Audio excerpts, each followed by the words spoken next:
Good morning everybody. Ito na naman tayo, nagagala na naman kasi maaraw ulit ngayon.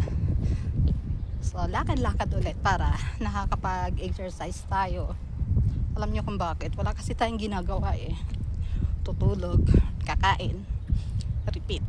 Kaya kailangan mapagod tayo para maayos ang ating tulog. Nakita ko sila, kasama ko sila dito, yung anak ni April, tsaka nanay niya, kaya lang, ayaw nung bata sa akin. I don't like hair daw. Kaya, iniwan ko na sila maglaro para mag-enjoy naman siya. Kasi sabi talaga, I don't like her with us.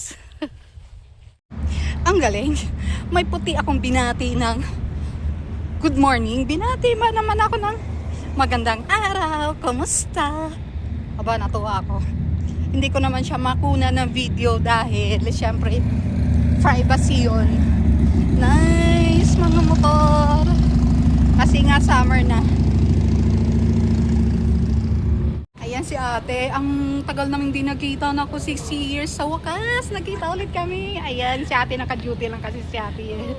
Dito ako nag-work dati. Dito sa mga produce na to. We are friends, right? Yeah, but sometimes I lose, my telephone and...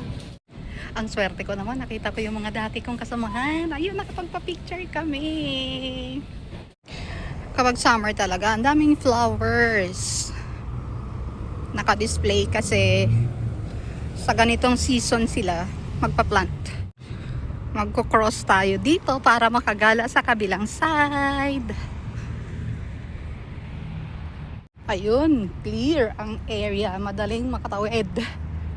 Ito yung mga lugar na naiikot talaga namin dati. Hindi lang kapag day off, pero lahat ng araw.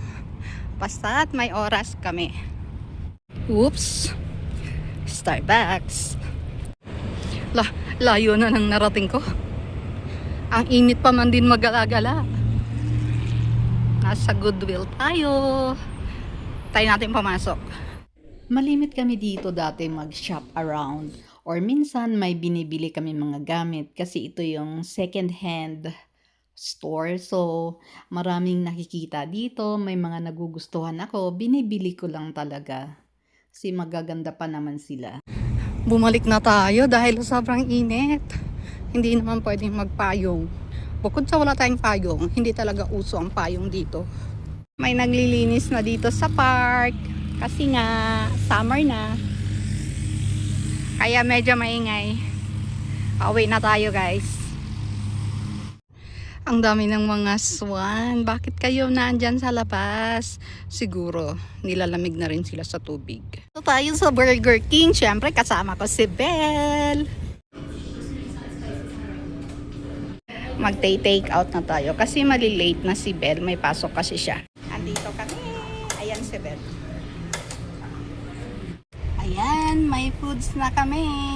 Yun lang talaga yung iginala namin ni Belle. Hindi kami napunta sa Costco kasi busy ngayon, so malilate siya lalo. Kaya nag-decide kami sa Burger King na lang. So may dinner na ako. Si Belle naman may merienda na. Maulan ngayon, guys. Wait ko si April dito, susunduin kasi niya ako.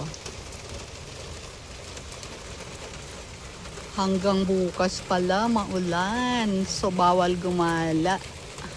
Ayun, marami silang handa kasi pala may birthday. Ayun, nandito po ako sa bahay nila April. Ayan kami ulit. Kasi na-miss ko silang lahat dito. Dito kasi ako nakatira dati. Na-miss ko tong bahay na to. Kung pwede nga lang bang lagi akong babalik ng Canada eh. Para lang bisitahin sila eh. Nakakamiss talaga. As in, namimiss ako. At ayun nga pala, nakauwi na tayo sa bahay. Galing sa ating pangangapit bahay. So, salamat sa foods. Salamat sa pagsundo sa akin. Ayun, na-miss ko kasi talaga kayo eh. Ay, sarap ng buhay. Pag nakita mo na yung mga tao na gusto mong makita ulit. Thank you so much. So, hanggang doon lang yung ating vlog for today. Sana nag-enjoy kayo sa panonood dito sa gala. Siya nga pala kaya iba-iba yung suot dahil ilang araw ko tong inipon yung mga gala ko. Have a good one. Thank you for watching. Bye.